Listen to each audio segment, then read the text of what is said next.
Ask not what your country can do for you. Ask what you can do for your country. President Kennedy died at 1 p.m. Vice President Johnson has become the 36th President of the United States.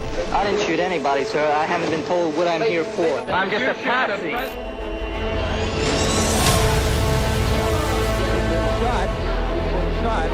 Lee Oswald has been shot. Supporters of Israel's nuclear weapons program were in fact involved in the JFK assassination. There's only one person in the world that John Kennedy trusted unequivocally, and that was Robert Kennedy. Obviously I was there, but I don't remember any of that.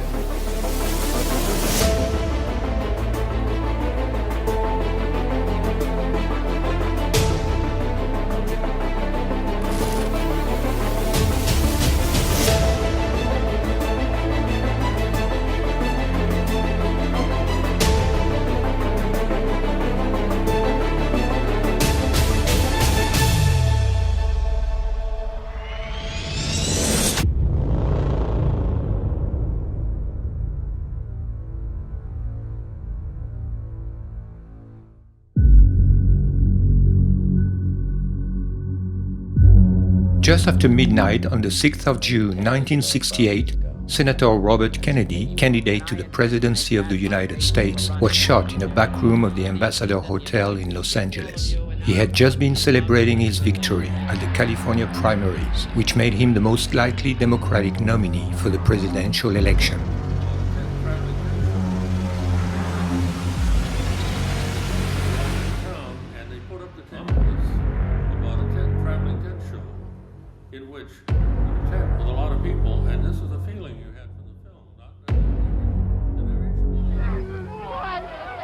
Robert would probably have won against the Republican candidate Richard Nixon. At the age of 43, he would have become the youngest American president ever, after being the youngest Attorney General.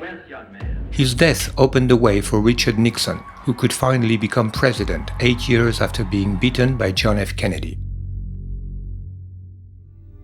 John had been assassinated 4 years and a half before Robert. Had he survived, he would probably have been president until 1968, and his brother might have succeeded him. Instead of that, John's vice president, Lyndon Johnson, took over the White House in 1963. He became so unpopular that he retired in 1968. Interestingly, Johnson became president the very day of John's death and ended his term a few months after Robert's death. He was in power at the time of both investigations.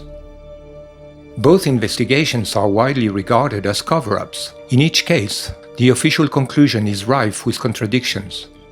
We are going to sum them up in this film, but we will do more. We will show that the key to solving both cases resides in the link between them, and we will solve them beyond a reasonable doubt. Strangely, we rarely hear about the Kennedy assassinations as a plural. John's death in 1963 and Robert's in 1968 are generally treated as two unconnected tragedies, rather than as serial murders. When both killings are connected, it is by the nonsensical notion of a curse on the Kennedy family, rather than by the hypothesis of a common commissioner. This theme of the Kennedy curse, in which is included the plane accident that cost the life to John Kennedy Jr., is often associated to the alleged sins of John and Robert's father, Joseph Kennedy. A more rational explanation must take into account that John and Robert were more than just brothers. They were connected by an unshakable loyalty. All Kennedy biographers stress the absolute dedication of Robert to his elder brother. Robert had successfully managed John's campaign for the Senate in 1952, then his presidential campaign in 1960. John was deeply grateful for his support. Great appreciation to my brother Bobby, who has directed all our primary campaigns and the organization in all of them, as he did in my campaign for the Senate in 1952, and of course he has been the most essential figure. At the White House, John made Bobby not only his Attorney General, but also his most trusted advisor, even on matters of foreign or military affairs. He insisted, for example, on having him nearby during the whole Cuban Missile Crisis in October 1962. Traditionally, attorneys general have nothing to do with foreign policy. But after the Bay of Pigs, John Kennedy really wanted Bobby by his side, helping him to make the decisions on everything. Because there was only one person in the world that John Kennedy trusted unequivocally, and that was Robert Kennedy. Robert and John's communion of spirit struck their collaborators. No sooner did one of them begin a sentence than the other knew what he was saying. They understood each other so well that they talked in a kind of shorthand. Yet, Robert was very different from John. He was a sincerely religious man, devoted to his family. He had got married at the age of 24, long before his elder brother. With his wife Ethel, also a devout Catholic, he fathered 11 children. My mother and my father shared a belief that we are on earth for a short period of time, and that we are actually children of God. We prayed every night that John Kennedy would be the best president ever, and that my father would be the best attorney general ever. What John most appreciated in Robert was his sense of justice and the integrity of his moral judgment. It is Robert, for example, who encouraged John to fully endorse the cause of the black civil rights movement.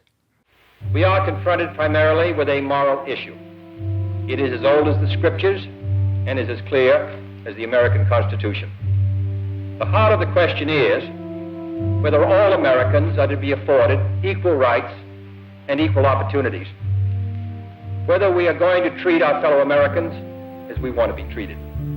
It was probably the first time in the history of our country that an American president would say that the question of civil rights, the question of race, was a moral issue. And he had the encouragement of Robert Kennedy to push him in this direction. Robert Kennedy was learning. He was growing. He said to me, "John, I now understand. The young people have educated me." And you can see it, you could feel it. And Robert Kennedy during that period became so convinced, not just as a politician, not just as the Attorney General, but as a human being, that it was time for there to be some major steps to end racial discrimination in America. Robert neither possessed John's charisma nor his ambition. After John's death, he felt that his brother's coat, which he had literally worn during his first month of mourning, was too big for him. When he finally decided to run for president in 1968, it was out of a sense of destiny to take up the torch of his brother's legacy.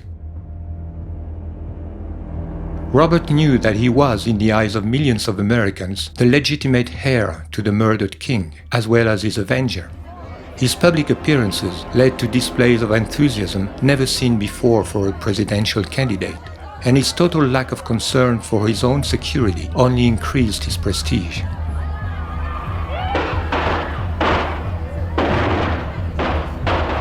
What sounded like shots turned out to be Chinese firecrackers. Bobby flinched, then went right on campaigning. Given the exceptional bond between the Kennedy brothers and the unity between their presidential destinies, what are the odds that their assassinations were unrelated? Common sense suggests that they were killed by the same force and for the same motives, and that Robert was eliminated from the presidential race because he had to be prevented from reaching a position where he could reopen the case of his brother's death. Was there in 1968 any objective reason to believe that he intended to do that? That is the first question we must answer.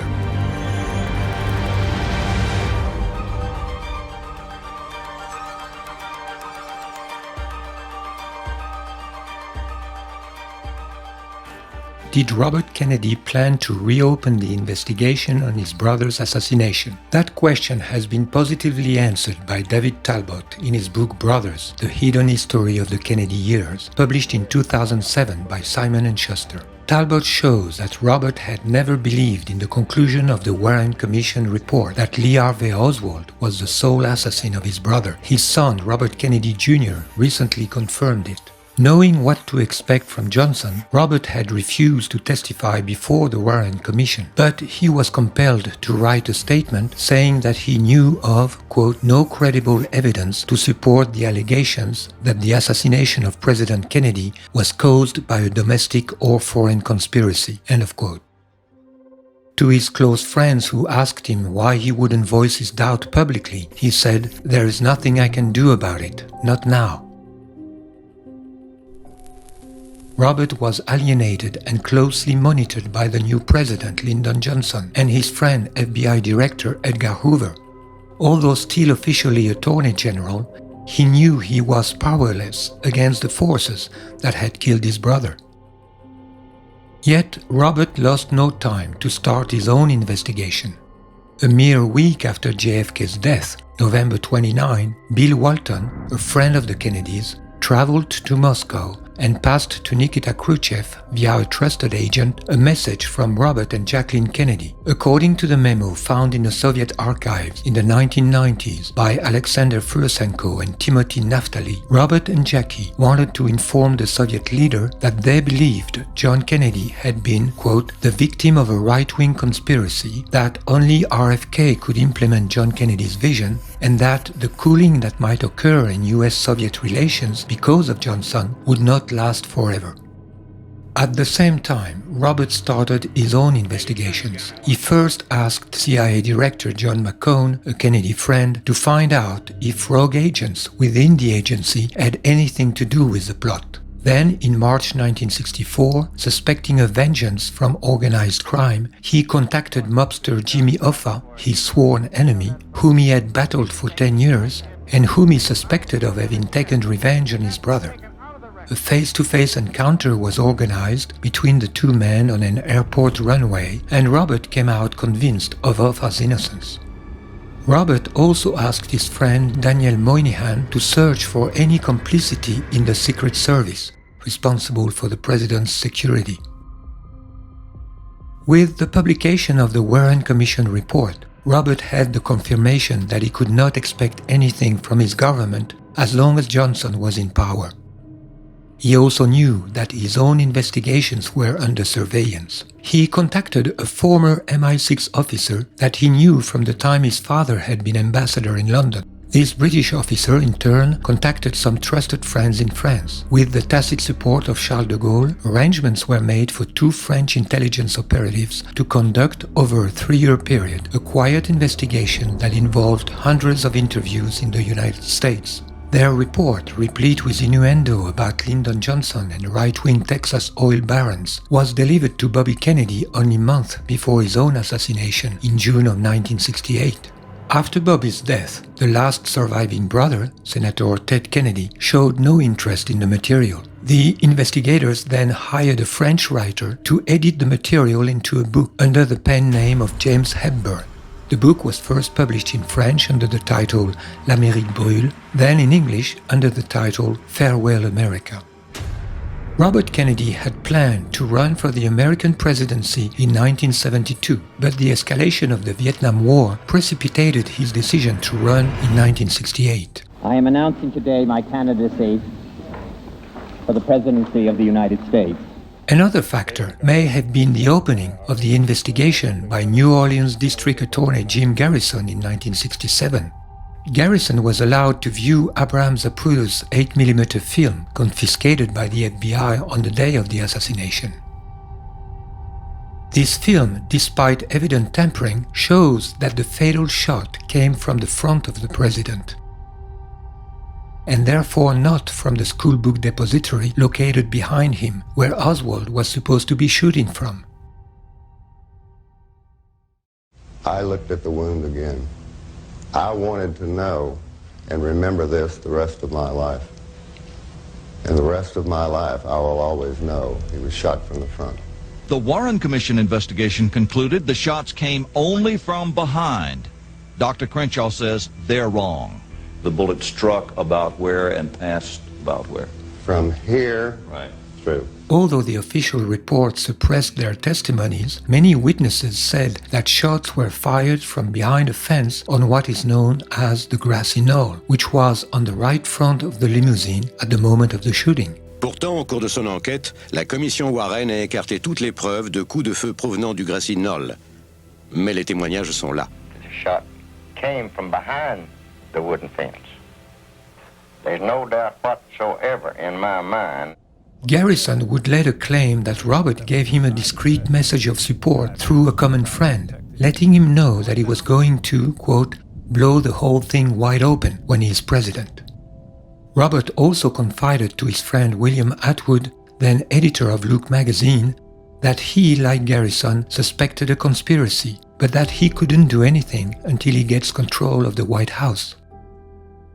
In conclusion, there can be little doubt that, had he been elected president, Robert Kennedy would have done everything possible to reopen the case of his brother's assassination in one way or another. This certainly did not escape John's murderers. They had no other option but to stop him. This first conclusion is a sufficient reason to conduct a comparative analysis of both Kennedy assassinations in search of some converging clues that might lead us on the track of a common mastermind. Let us begin with Robert's assassination, and let us first focus on the very special profile of his alleged killer.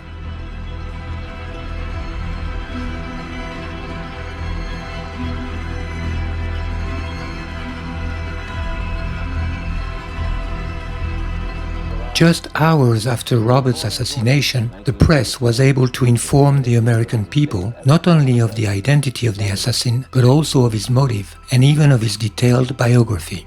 24-year-old Sirhan Bishara Sirhan was born in Jordania and had moved to the United States when his family had been expelled from West Jerusalem in 1948. After the shooting, a newspaper clipping was found in Sirhan's pocket, quoting a favorable statement made by Robert Kennedy regarding the selling of military aircrafts to Israel. Handwritten notes by Sirhan found in a notebook at his home confirmed that his act had been premeditated and motivated by his hatred of Israel. That became the storyline of the mainstream media from day one. Jerry Cohen of the Los Angeles Times wrote a front-page article saying that Sirhan is, quote, and a young man with a supreme hatred for the state of Israel. Cohen infers that Senator Kennedy became a personification of that hatred because of his recent pro-Israeli statements. Cohen further claimed to have learned from Los Angeles Mayor Samuel Yorty that about 3 weeks before shooting Robert Kennedy, Sirhan wrote a memo to himself saying, Kennedy must be assassinated before June 5, 1968, that is, the first anniversary of the Six-Day War in which Israel humiliated 3 Arab neighbors, Egypt, Syria, and Jordan. After September 11, 2001, Americans were reminded of Sirhan as a precursor of Islamic terrorism on the American soil, and his act was installed into the War on Terror mythology and propaganda. In a book entitled The Forgotten Terrorist, Mail Ayton, who specializes in debunking conspiracy theories, claims to present, quote, a wealth of evidence about Sirhan's fanatical Palestinian nationalism and to demonstrate that Sirhan was the lone assassin whose politically motivated act was a forerunner of present-day terrorism, end of quote. In 2008, on the occasion of the 40th anniversary of Bobby's murder, the Jewish Daily Forward wrote, Robert Kennedy was the first American victim of modern Arab terrorism.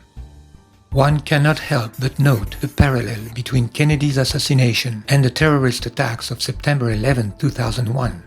In both tragic cases, Arab fanaticism reared its ugly head on American soil, irrevocably changing the course of events in this country. End of quote. Writing for the Boston Globe, Sasha Ilsenberg recalled that the death of Robert Kennedy was, quote, a first taste of the political violence in the Middle East.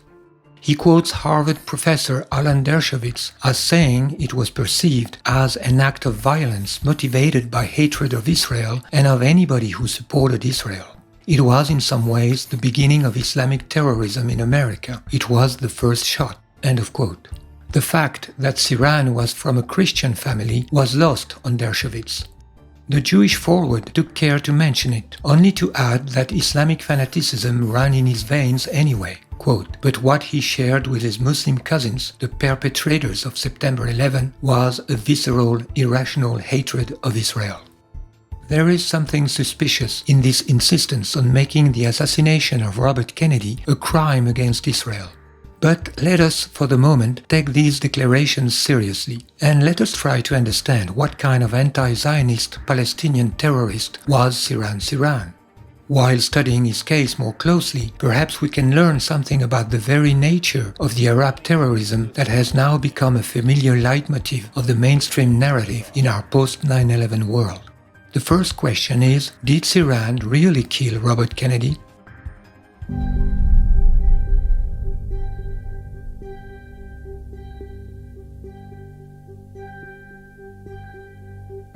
Ballistic and forensic evidence show that, in fact, none of Sirhan's bullets hit Kennedy.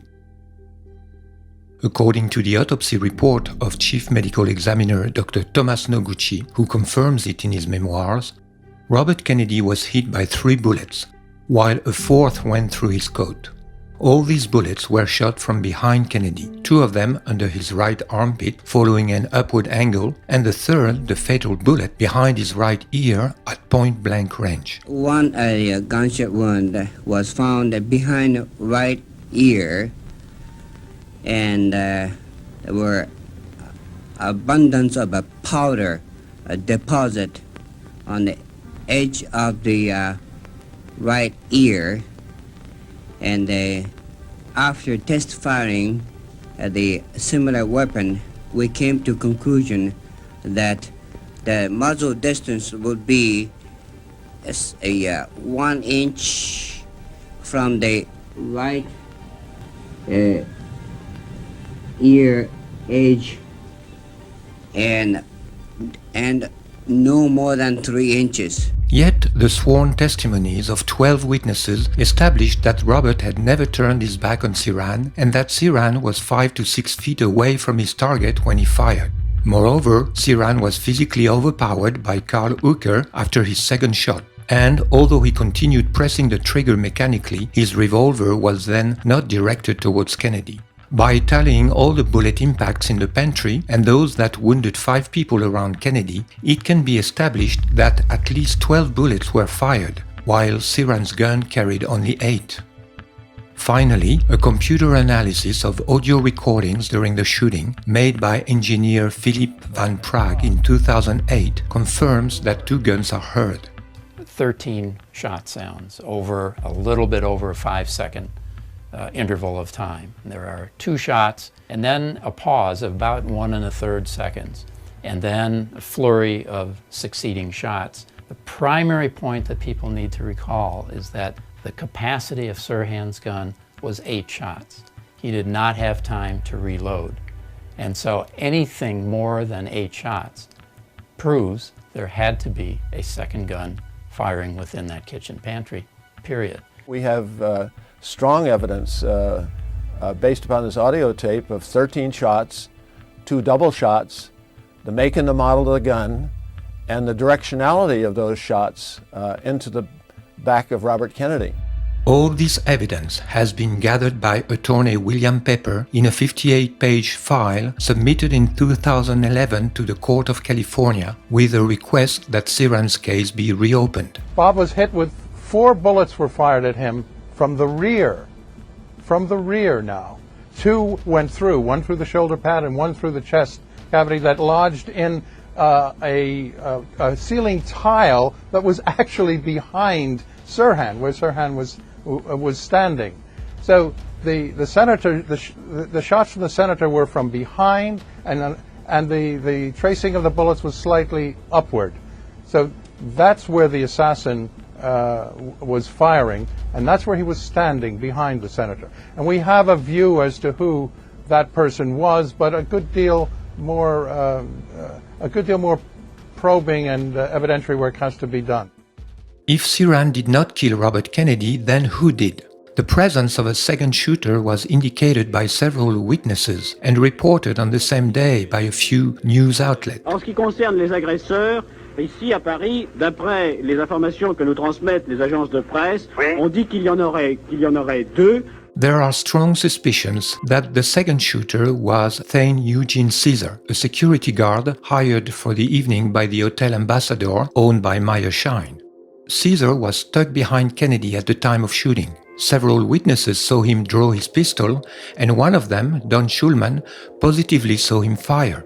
As we were slowly pushed forward, another man stepped out, and he shot. Just then the guard who was standing behind Kennedy took out his gun, and he fired also. The next thing I knew is that Kennedy was shot 3 times. Now, how far was Sirhan from Senator Kennedy at the time? I would say approximately from 3 to 6 feet. Where was this guard who was firing his gun? He was standing directly to the side and back of Kennedy. On what side? He was standing on the right-hand side. Contract killer could not find a more efficient and concealed position to do his deed. First, a clear opening to shoot at the heart, with little chance to be seen by witnesses situated either in front of or behind the victim. Then another opportunity for a concealed coup de grace in the back of the head as the victim slumps to the floor. Incredibly, Caesar's weapon was never examined, and he was never interrogated, even though he did not conceal his hatred for the Kennedys. He told police he had sold his .22 3 months before the assassination. A receipt proves that it was sold after the assassination. The person who made out this receipt confirmed Caesar told him at the time of the sale, "Be careful of this weapon, it was involved in a police shooting." He was the obvious first suspect. The police brushed him off and never investigated him further. Even if we assume that Sirhan was the assassin of Robert Kennedy, another aspect of the case raises question. According to several witnesses, Sirhan seemed to be in a state of trance during the shooting and in a state of disorientation just after. More importantly, Sirhan has always claimed that he has never had any recollection of his act, even though, on the suggestion of his attorney, he admitted to have done it. For this, he was sentenced to death penalty. But the death penalty was abolished in California soon after, and his sentence was turned into life imprisonment. 50 years after the fact, Sirhan continues to claim, However, I not only have never been able to remember what happened in that place at that time, but I have not been able to remember many things and incidents which took place in the weeks leading up to the shooting. What do you remember about the shooting, if you're willing to talk about that? Obviously I was there, but I don't remember the exact moment. I don't remember pulling my gun out of my body or whatever it was located, and I don't remember aiming it at any human being. I don't remember any of that. Since 1968, several psychiatric analyses, including lie detector tests, have confirmed that Sirhan's amnesia is not faked. Therefore, experts in hypnosis and mental manipulation believe that Sirhan has been submitted to hypnotic programming. It was obvious that he had been programmed to kill Robert Kennedy and programmed to forget that he'd been programmed. This hypothesis is consistent with some repetitive lines written in a notebook found in Sirhan's room, which are reminiscent of automatic writing.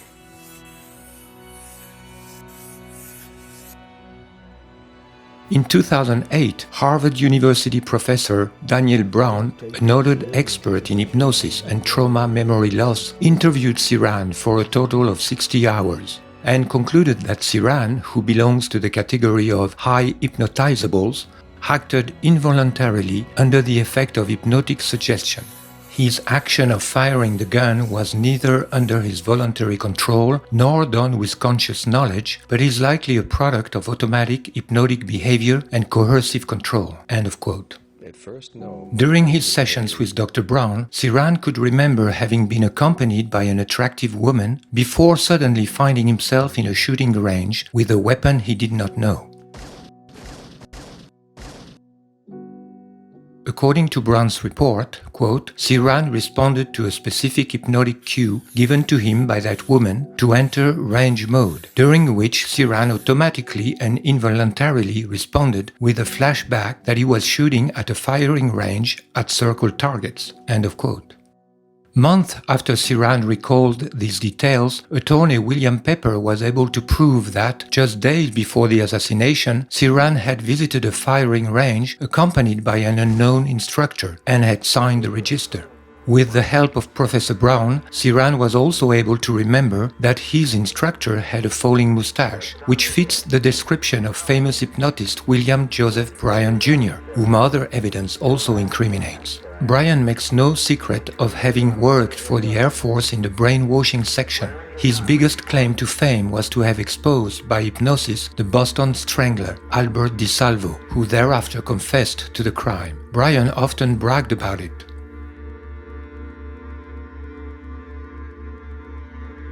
This is significant because in the notebook found at Ciran's home that Ciran recognized to be in his own handwriting but that he cannot remember having written, we find this: God help me, please help me, salvo, di salvo, di salvo.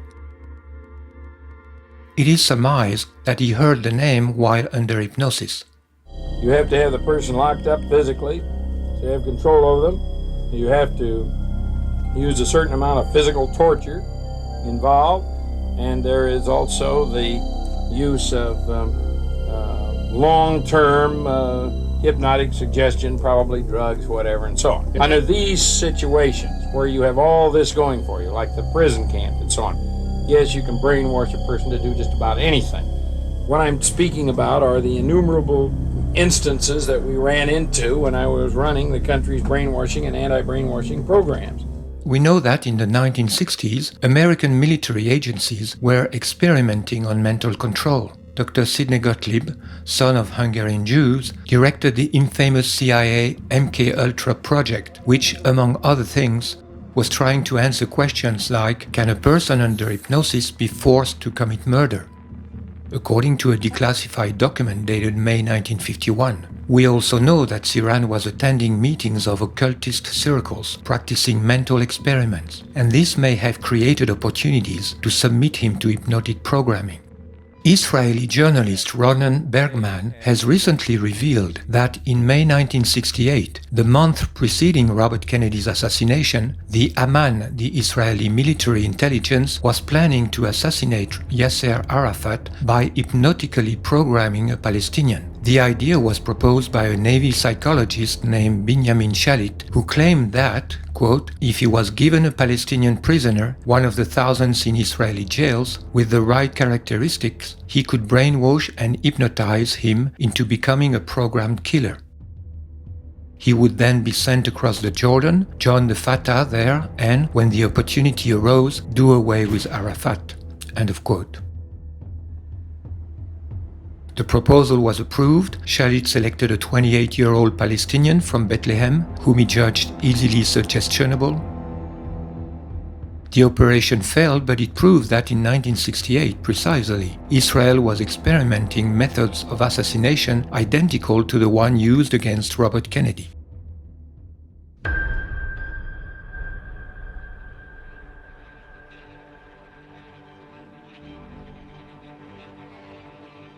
In the hypothesis that Ciran has been manipulated, the question is, why him? Who had an interest in having people believe that Robert was killed by a fanatic Palestinian motivated by hatred of Israel?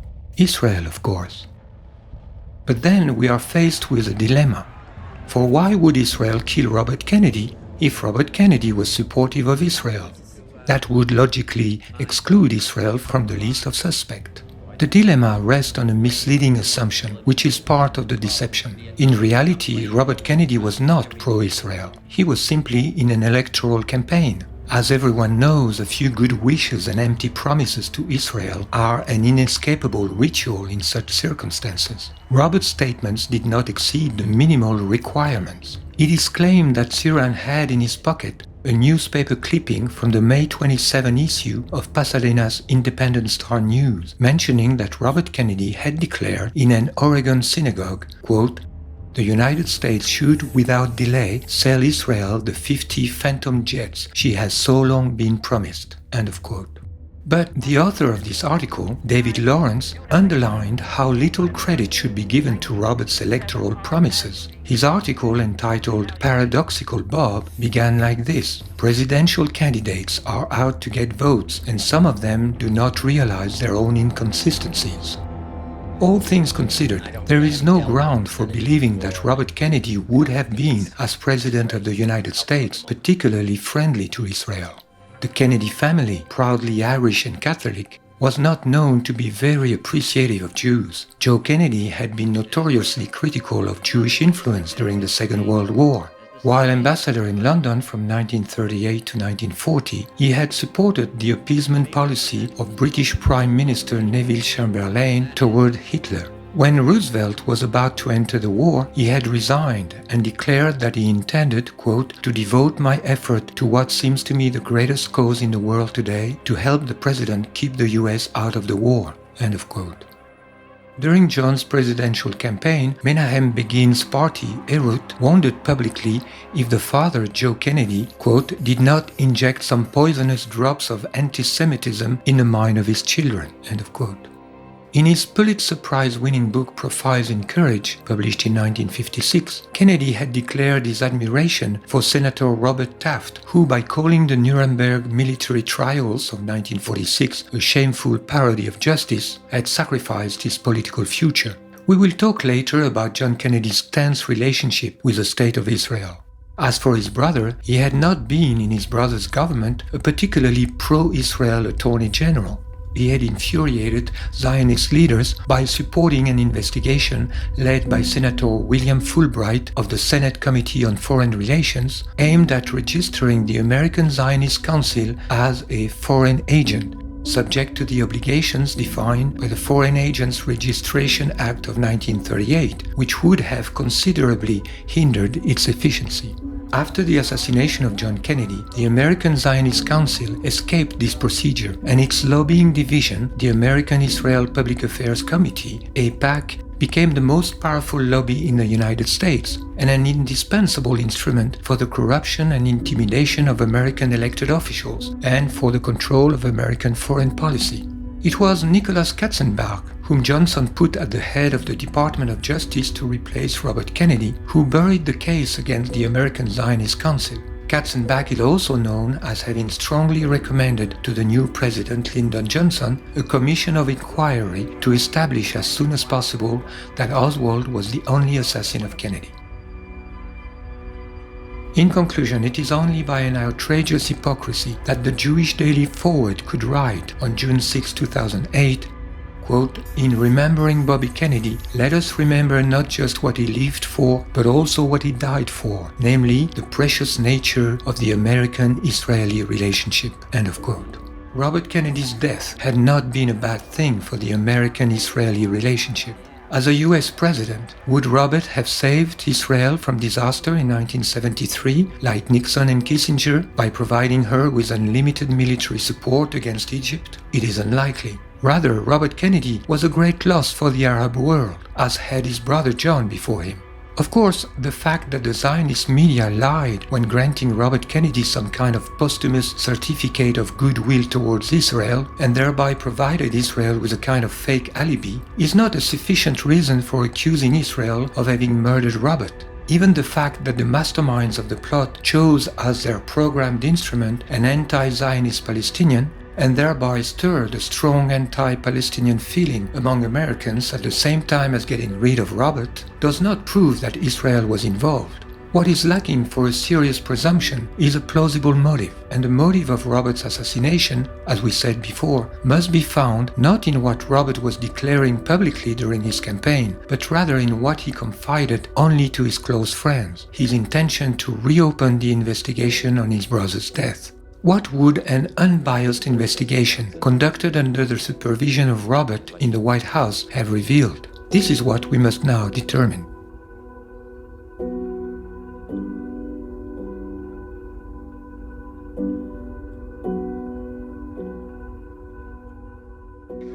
It is obvious for any person even vaguely informed that a genuine investigation would prove that Oswald was only the unwilling instrument of the plotters, a scapegoat prepared in advance to be blamed for the crime and then be slaughtered without a trial.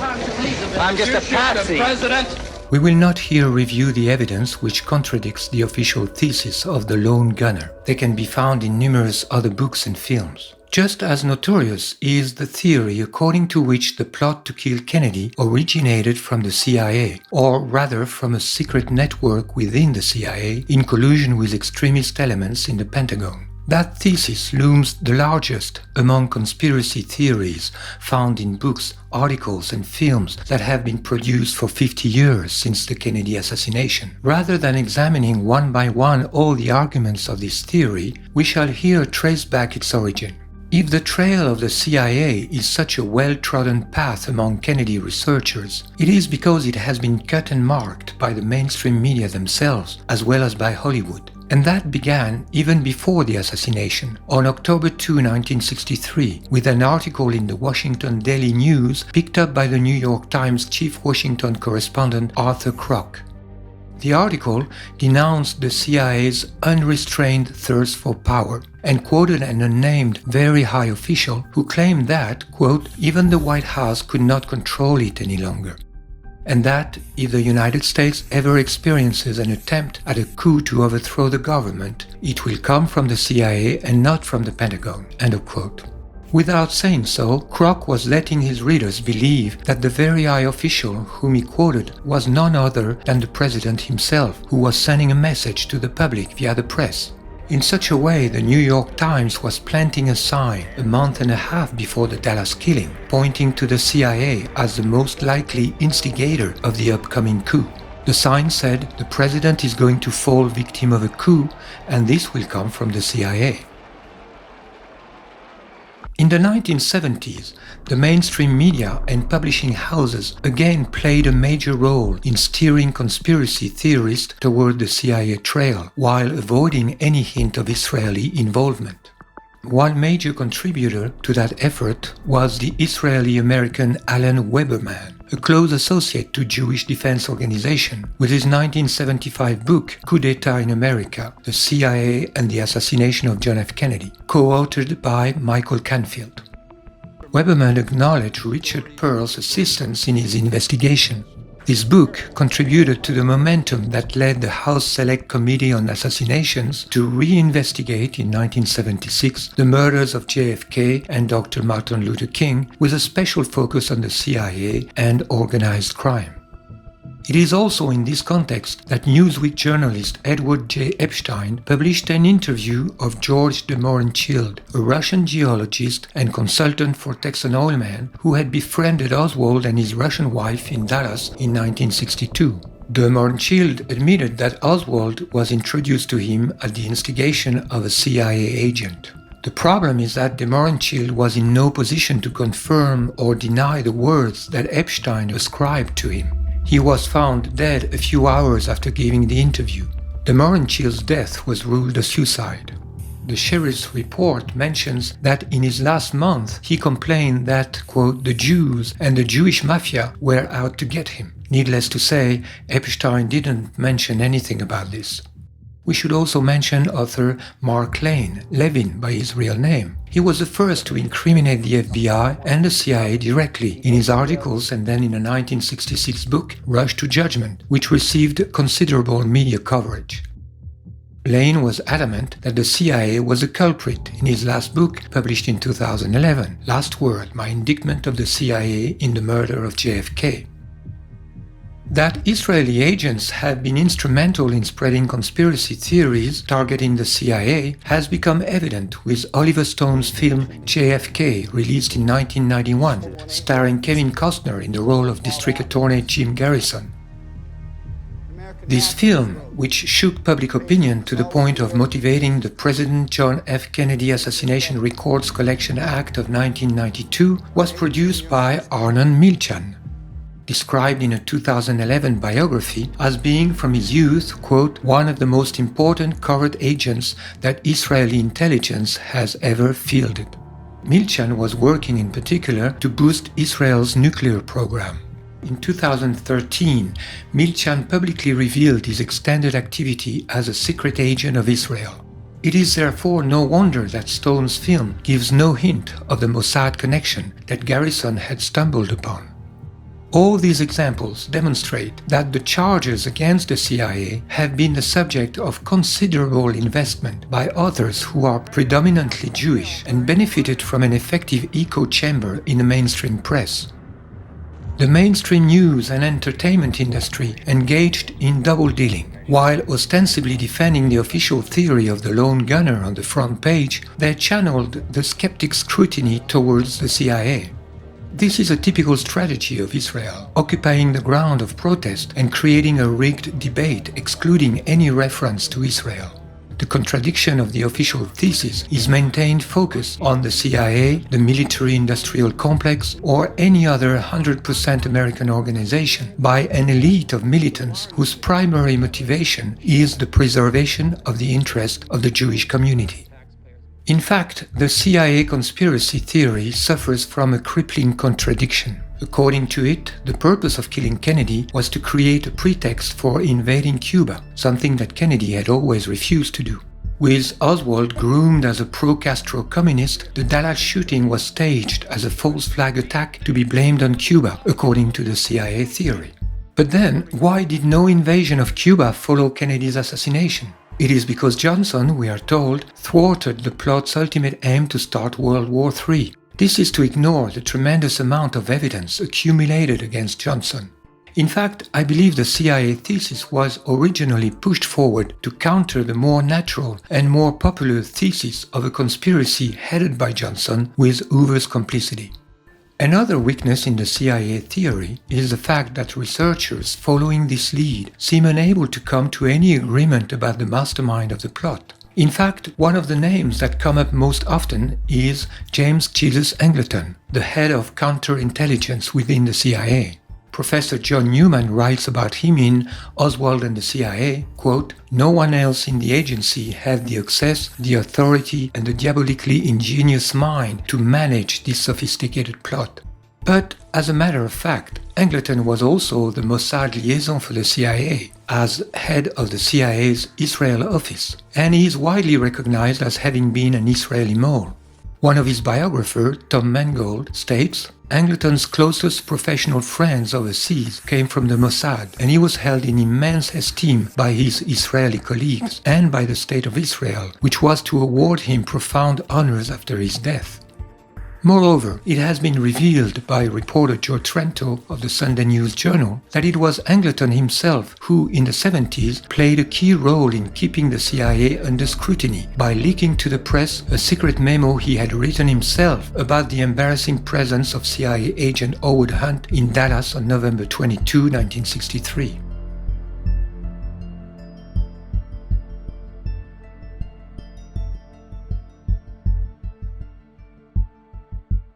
By a strange paradox, the authors who stand for the conventional thesis of a CIA conspiracy build their case on the biography of Oswald, while at the same time claiming that Oswald had almost nothing to do with the killing. It is about as useful as scrutinizing Osama bin Laden's biography to solve 9/11.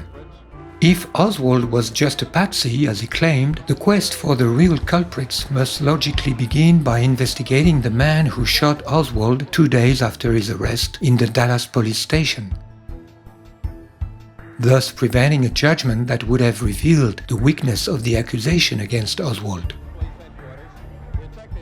Oswald's assassin is known as Jack Ruby, but few people know that his real name was Jacob Leon Rubinstein, that he was the son of Jewish Polish immigrants, and that, to the Warren Commission, he had explained his presence in the police station as a Yiddish translator for Israeli reporters. Originally from Chicago, Ruby was a member of the Jewish underworld, known as the Yiddish Connection. His mentor was Los Angeles gangster Mickey Cohen, whom he had known and admired since 1946. Cohen was the successor of the famed Benjamin Siegelbaum, known as Bugsy, one of the bosses of Murder Incorporated, the most brutal crime syndicate in the US. Mickey Cohen was in contact with Menahem Begin, the former Irgun chief, a specialist of false flag terrorism.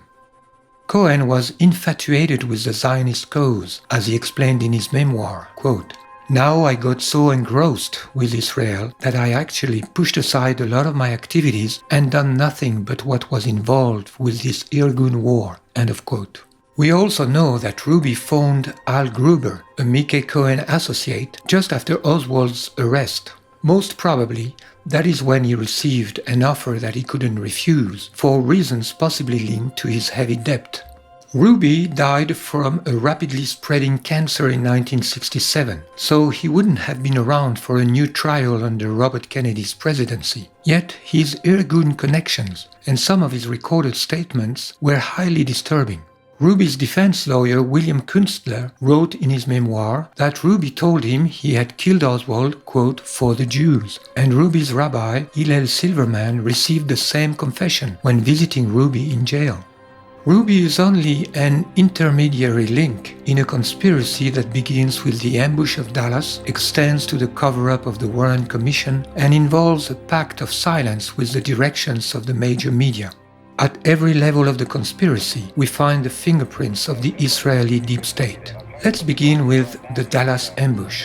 JFK's trip to Dallas had no official character and was sponsored by a powerful business group known as the Dallas Citizens Council. Kennedy was on his way to the reception organized in his honor when he was shot.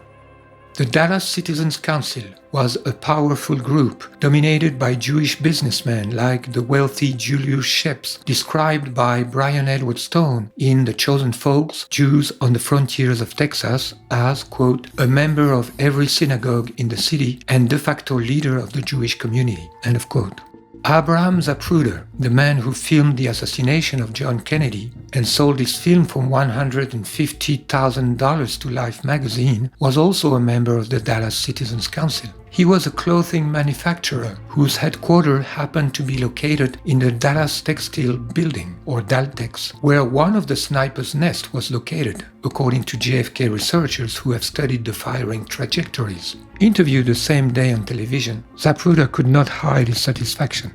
The host committee inviting Kennedy was chaired by another influential figure of the wealthy Jewish community in Dallas, advertising executive and PR man Sam Bloom. According to former British intelligence officer Colonel John Hugh Wilson, it was Bloom who, quote, "suggested that the police make Oswald accessible to the press." He also suggested, against the explicit advice of the local FBI, that they move the alleged assassin from the Dallas police station to the Dallas County Jail in order to give the newsman a good story and pictures, end of quote. It was during this transfer that Oswald was shot by Ruby. Hugh Wilson also writes, when the police later searched Ruby's home, they found a slip of paper with Bloom's name, address and telephone number on it. After the Dallas tragedy, Israel's Zionim were also busy fabricating the official lie. Apart from the chairman Earl Warren, chosen for his figurative role as Chief Justice, all key people in the investigative commission were either personal enemies of Kennedy, like Allen Dulles, the CIA director fired by Kennedy in 1961, or ardent Zionists, like Arlen Specter, who, at his death in 2012, was mourned by the Israeli government as, quote, "an unswerving defender of the Jewish state," end of quote. Alan Specter was the inventor of what came to be called the magic bullet theory, a single bullet supposed to have caused 7 wounds to John Kennedy and John Connolly sitting before him in the limousine, and later found in pristine condition on a gurney in Parkland Memorial Hospital in Dallas. In conclusion, at every step of the plot, we find a Zionist cabal, including businessmen, politicians, and gangsters, not forgetting media executives, all devoted to Israel. The most plausible motive for Israel to kill Kennedy has been revealed by 2 books in the 1990s, The Samson Option by Seymour Hersh, then Israel and the Bomb by Avner Cohen. And the lead has been followed up in 2007 by Michael Karpin in The Bomb in the Basement. What these investigators reveal is that John Kennedy, informed by the CIA in 1960 that Israel was developing its own nuclear weapons in the Dimona complex in the Negev desert, was firmly determined to force Israel to renounce it, and engaged in a showdown with David Ben-Gurion, who was both Israel's prime minister and defense minister. Ben-Gurion was convinced that by trying to prevent Israel from acquiring the bomb, Kennedy was endangering the very survival of the Jewish state, to which he had devoted his entire life. Ben-Gurion wrote in one of his last letters to JFK, "Mr. President, my people has the right to exist, and this existence is in danger." Kennedy, however, remained unyielding. In a letter dated June 15, 1963, he demanded an immediate first visit, followed by regular visits every 6th month. Otherwise, he wrote, this government's commitment to and support of Israel could be seriously jeopardized. The result was unexpected. Ben-Gurion avoided receiving the letter by announcing his resignation on June 16. As soon as a new Prime Minister Levi Eshkol took office, Kennedy sent him a similar letter dated June 5, 1963, but never got an answer. Did Ben-Gurion resign in order to deal with Kennedy from a deeper level? This is not implausible, because 11 days after resigning, Ben-Gurion was more committed than ever to provide Israel with the nuclear weapon. He said in a speech, "I do not know of any other nation whose neighbors declare that they wish to terminate it, and not only declare, but prepare for it by all means available to them. Our numbers are small, and there is no chance that we could compare ourselves with America's 180 million, or with any Arab neighboring state. There is one thing, however, in which we are not inferior to any other people in the world. This is the Jewish brain, and the Jewish brain does not disappoint. Jewish science does not disappoint. I am confident that science is able to provide us with the weapons that will serve the peace and deter our enemies." End of quote. 5 months later, Kennedy's death relieved Israel of all pressure to stop its nuclear program and of all risk of publicity on this program. John McCone, the CIA director named by Kennedy to inform him about Israel's Dimona project, resigned in 1965, complaining about Johnson's complete lack of interest.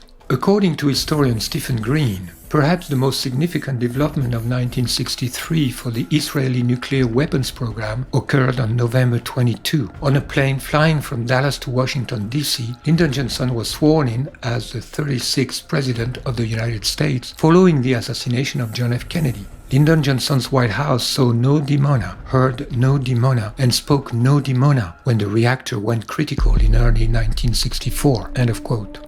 Kennedy's determination to make Israel's Dimona project abort was only part of the Kennedy problem.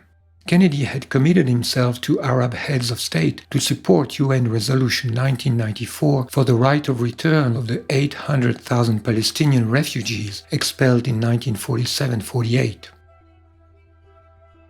For the last time on November 20, 1963, the United States delegation to the United Nations put this issue back on the agenda, causing a strong protest in Israeli circles.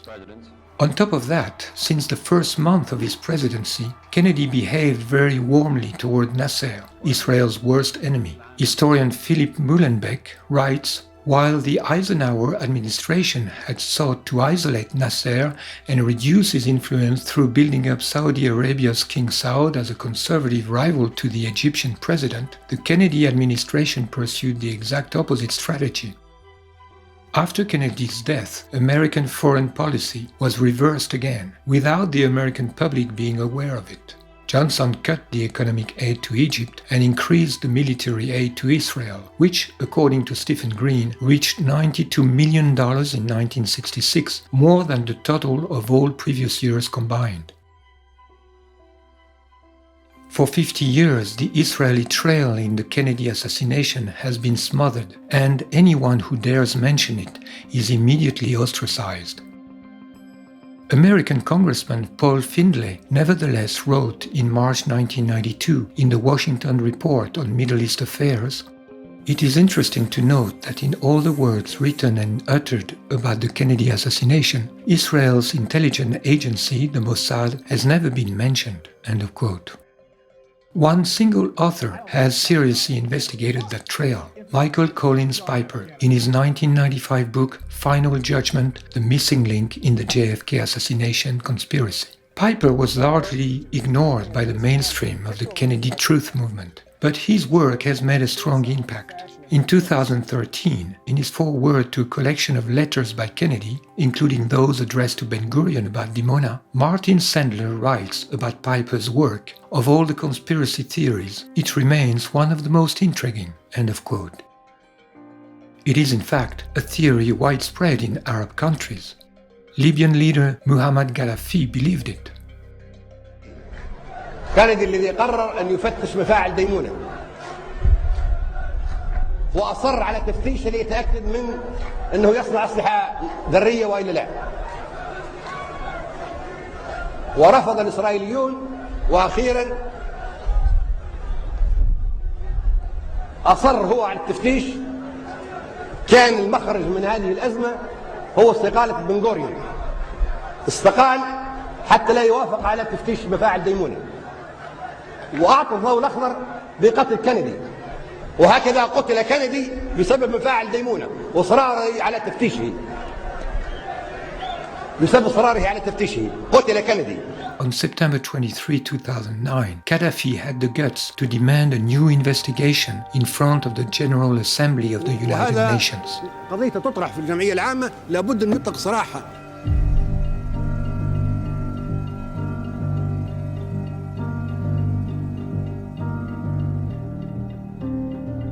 Several investigators have identified Lyndon Johnson as the mastermind of the Kennedy assassination. It is beyond doubt that the plotters acted with the foreknowledge that Johnson, who immediately stepped in as head of state after Kennedy's death, would cover them. The context of national crisis enabled Johnson to bully both justice and the press while achieving his life's ambition. Johnson not just benefited from the plot, he participated in its elaboration. As a former senator from Texas, he could mobilize high-ranked accomplices in Dallas to prepare the ambush. Johnson also exerted a tight control on the Navy, where he had obtained the privilege to name his Texan partners as Navy Secretary, first John Connolly in 1961, then Fred Korth 1 year later.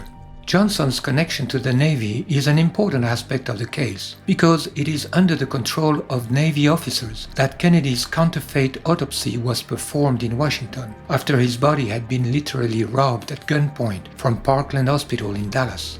The autopsy report from the Navy hospital stated that the fatal bullet had entered the back of Kennedy's skull, in contradiction to the unanimous testimonies of the Dallas hospital staff. Contrary to a widespread but erroneous belief, Lee Harvey Oswald had been recruited not by the CIA but by the Navy.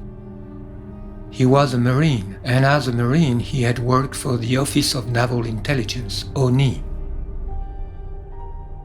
Johnson had actually taken advantage of his connections in the Navy to participate in the greatest corruption ever recorded at that time. His accomplice, Fred Korth, was forced to resign as Navy Secretary in November 1963, only weeks before the Dallas coup, after the Justice Department, headed by Robert Kennedy, had implicated him in a fraud involving a $7 billion contract for the construction of 1,700 TFX military aircraft by General Dynamics, a Texas company. Johnson's personal secretary, Bobby Baker, was charged in the same case, and the scandal was about to blow up on Johnson's face.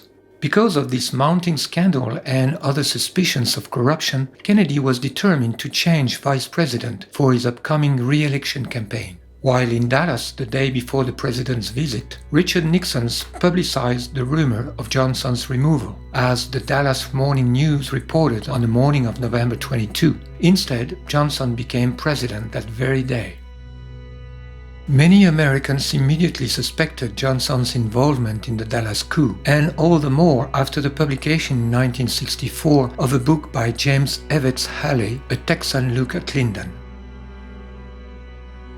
which portrayed Johnson as a man of unlimited ambition and corruption. According to his biographer Robert Carroll, Johnson had, quote, a hunger for power so fierce and consuming that no consideration of morality or ethics, no cost to himself or to anyone else could stand before it.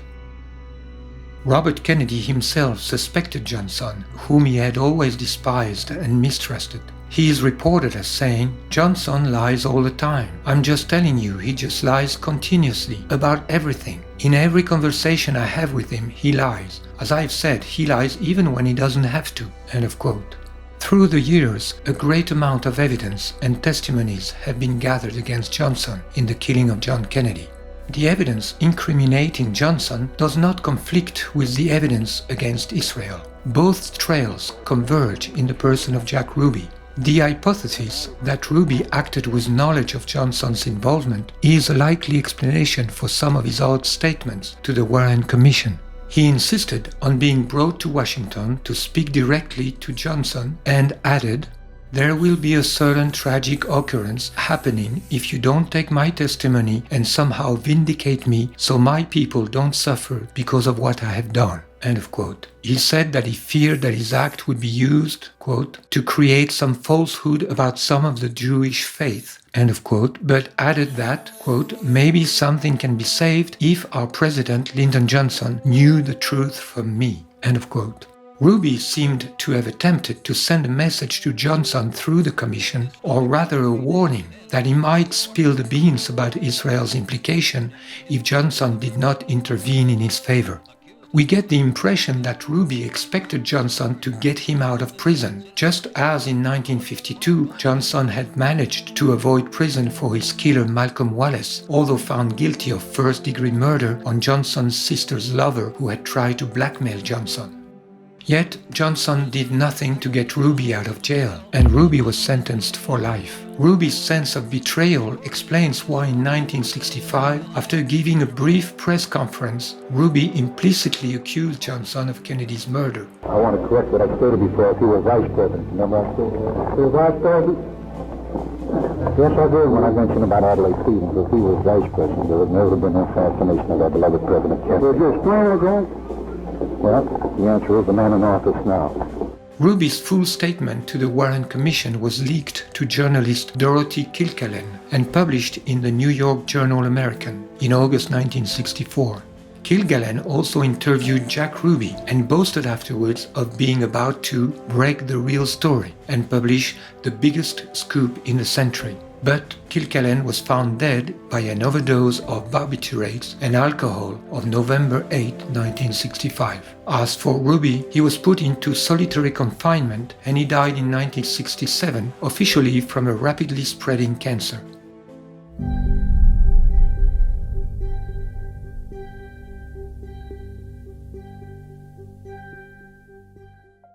Jack Ruby is not the only element connecting Johnson to Israel. Far from it. In truth, Johnson had always been Israel's man. His electoral campaigns had been funded since 1948 by Zionist financier Abraham Feinberg, president of the fundraising organization Americans for Haggadah Incorporated, and a key financier in the Dimona project.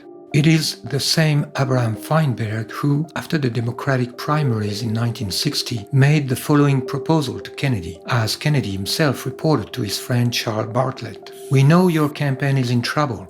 We're willing to pay your bills if you let us have control of your Middle East policy." It was also two strong supporters of Israel, Washington Post publisher Philip Graham and his main columnist Joseph Alsop, who finally convinced Kennedy to take Johnson as his running mate. Most probably, they blackmailed Kennedy with proofs of his adulterous adventures, of which Edgar Hoover, a close friend of Johnson, was well informed. According to Evelyn Lincoln, Kennedy's personal secretary for 12 years, quote, "Jack knew that Hoover and LBJ would just fill the air with womanizing," end of quote. Whatever the real nature of the blackmail, Kennedy once apologized to his assistant Hyman Raskin, saying, "You know, we had never considered Lyndon, but I was left with no choice. Those bastards were trying to frame me. They threatened me with problems, and I don't need more problems." And so it is that John was forced to choose Johnson as vice president by the Zionist network, despite the fierce opposition of his brother Robert. In 2013, Associated Press reported about newly released tapes from Johnson's White House office showing LBJ's personal and often emotional connection to Israel.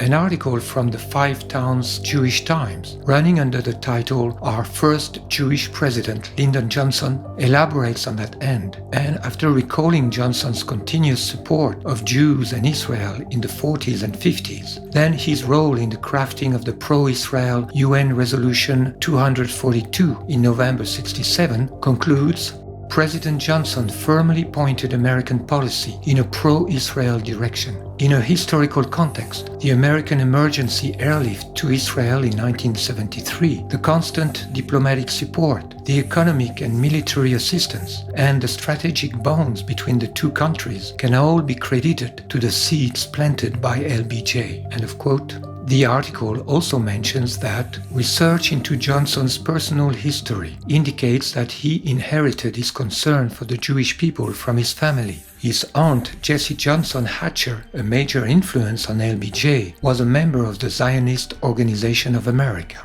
In an additional note, the article said, the facts indicate that both of Lyndon Johnson's great-grandparents on the maternal side were Jewish. The line of Jewish mothers can be traced back 3 generations in Lyndon Johnson's family tree. There is little doubt that he was Jewish. End of quote. The Jewish and the Israeli press occasionally refer to Johnson's secret Jewishness and often remember with gratitude his Israel-friendly policy. Whatever was the reason of Johnson's loyalty to Israel, it is a fact that, thanks to Johnson, Israel could acquire its first atomic bomb somewhere between 1965 and 67, and carry out its plan to annex Palestinian territories beyond the boundaries of the United Nations partition plan. By leaning on the Pentagon and CIA hawks, who had previously been bridled by Kennedy, Johnson intensified the Cold War and created the climate of tension which Israel needed in order to demonize Egyptian President Nasser and reinforce Israel's own stature as an indispensable US ally in the Middle East. During the Six-Day War of 1967, Israel managed to triple its territory while creating the illusion of acting in legitimate defense to the applause of the American press. The lie could not deceive American intelligence agencies, but Johnson had given the green light to Israel's attack, and even authorized James Angleton of the CIA to give Israel the precise positions of the Egyptian air bases, which enabled Israel to destroy them in just a few hours. 4 days after the start of the Israeli attack, Nasser accepted the ceasefire request from the UN Security Council. It was too early for Israel, who had not yet achieved all her objectives in terms of conquest. That is when, on June 8, Israel attacked the USS Liberty, an unarmed NSA spy ship stationed in international waters of Sinai. They drop napalm and strafe its decks with rockets, cannon fire, and armor-piercing rounds before trying to sink it with torpedoes.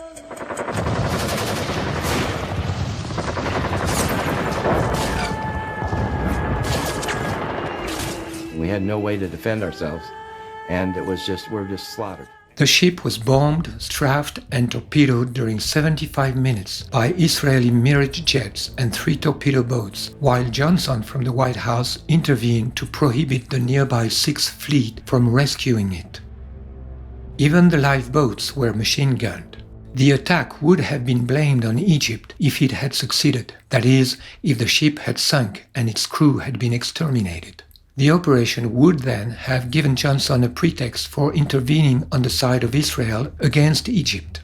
But it failed. The USS Liberty affair was suppressed by a commission of inquiry headed by Admiral John Sidney McCain II, father of John McCain III, who recently supported ISIS terrorists against Syria. Everyone in the national security team recommended arming ISIS. Johnson accepted Israel's spurious targeting error explanation.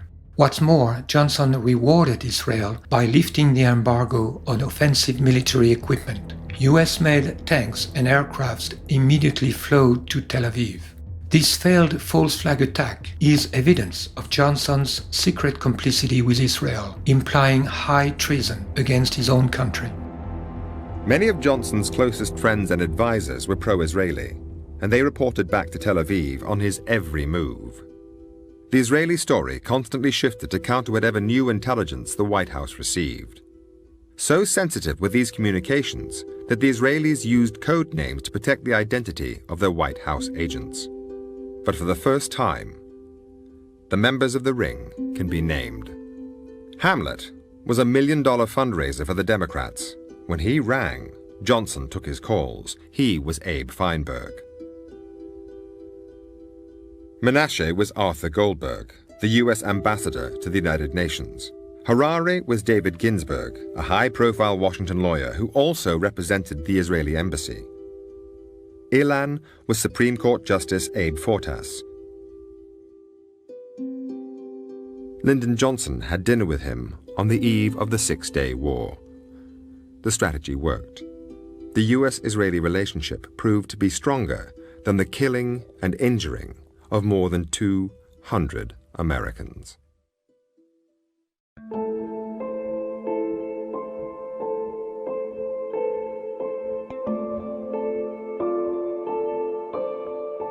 In conclusion, besides the fact that John and Robert were brothers, their assassinations have at least two things in common: Johnson and Israel. First, their deaths are precisely framed by Johnson's presidency, which was also marked by other political assassinations, such as Martin Luther King's. Johnson was in control of the two investigations on John and Robert's murders. Secondly, in both cases, the central element that contradicts the official story strongly suggests the implication of the Israeli deep state. In the case of Robert, it is the choice of the manipulated patsy, which was obviously meant to disguise Robert's assassination as an act of hatred against Israel. In the case of John, it is the identity of the man tasked with killing the patsy, a Jewish gangster linked to the Irgun. These two common elements in the Kennedy assassinations, Johnson and Israel, are themselves closely linked because Johnson was a man acting for Israel just like Ruby, although at a higher level. The evidence for Johnson's secret loyalty to Israel includes his high treason in the USS Liberty affair. The causal link between the two assassinations then becomes clear. Even if Robert had been pro-Israel, which he was not, Israel and Johnson would have had a compelling reason to eliminate him before he got to the White House and reopened the investigation on his brother's death.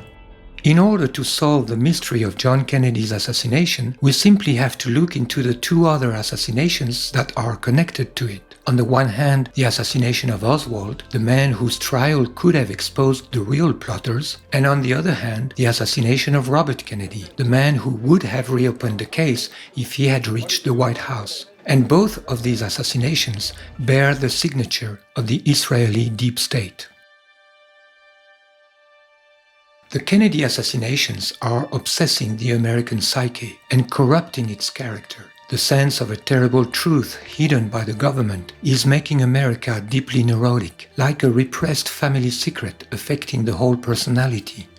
This lie, buried into the deep state, has rendered Americans vulnerable to other lies, just like any lie creates a predisposition for new lies and even the need for more lies to cover it up. Having fallen deeper and deeper under the control of Israel, America is now morally corrupt and haunted by its own lies.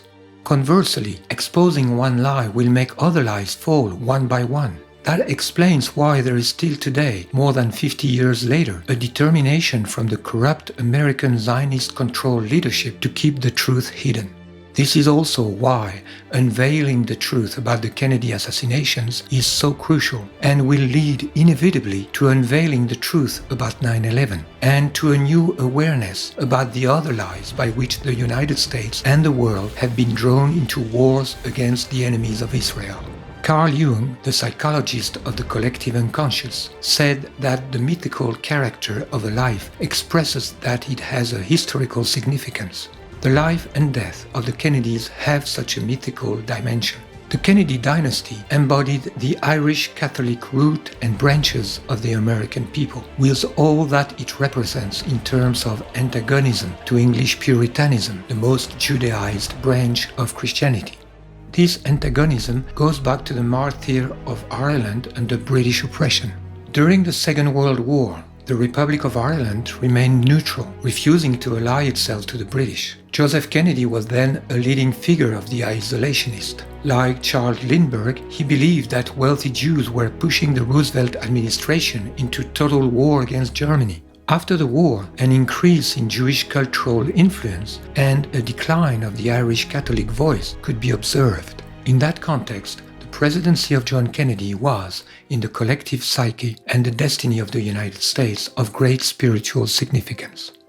This meta-historical significance of the Kennedys did not escape the Zionist Jews, inhabited by the supremacist geopolitical project of their ancient scriptures, and placing all their hopes in their ability to influence US foreign policy in favor of Israel. There is in the Kennedy tragedy a providential meaning. This is why the light on this affair will mark the beginning of the end of the mental control exercised by the Zionist movement on America and the West in general. One day, hopefully, the Kennedy brothers will receive in the United States the national recognition they deserve as heroes and martyrs in the fight against Israel's global crime.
President Kennedy's son, John Kennedy Jr., embodied the Kennedy myth in the heart of all Americans.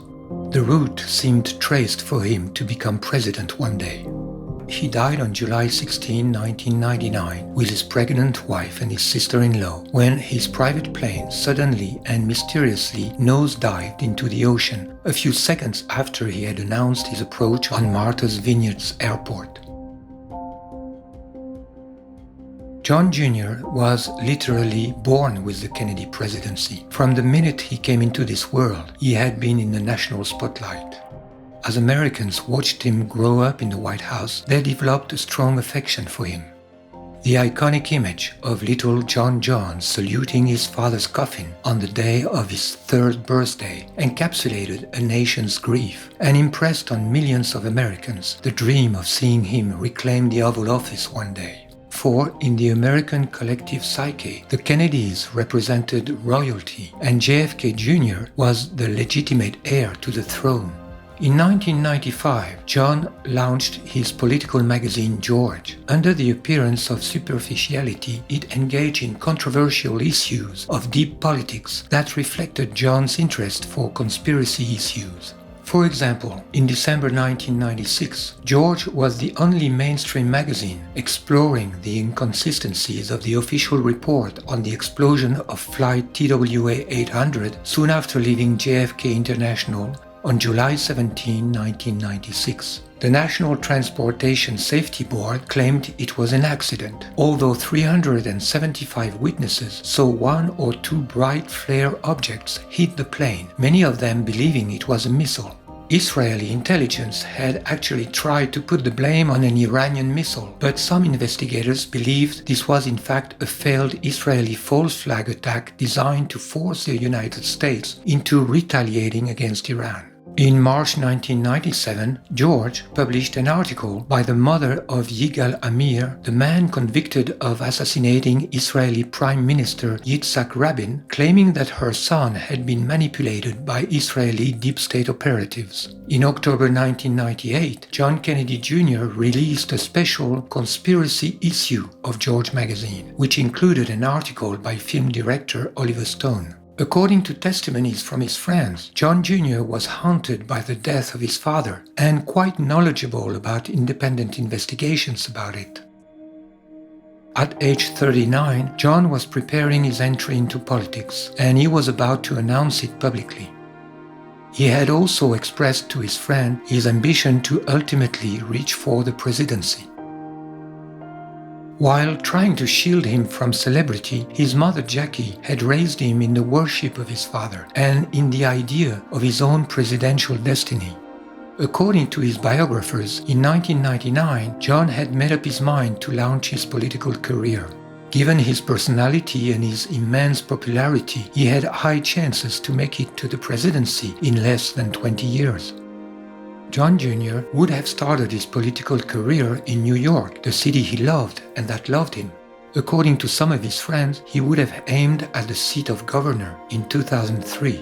According to others, he had decided to run for the New York Senate seat in 2000.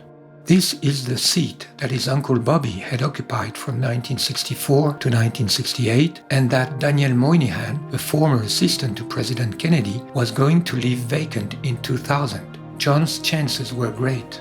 According to his biographer Christopher Anderson, John's plan interfered with Hillary Clinton's. The Clintons, who were to leave the White House in January 2001, had just purchased a home in New York State, and Hillary was gearing up to run for the Senate as a stepping stone to her own presidential future. Hillary had never resided in New York State before, and her chances to beat John Jr. were very weak. John's death allowed her to win the seat. Has the American Zionist criminal deep state perceived the danger that John Jr. represented from the moment he started his political career?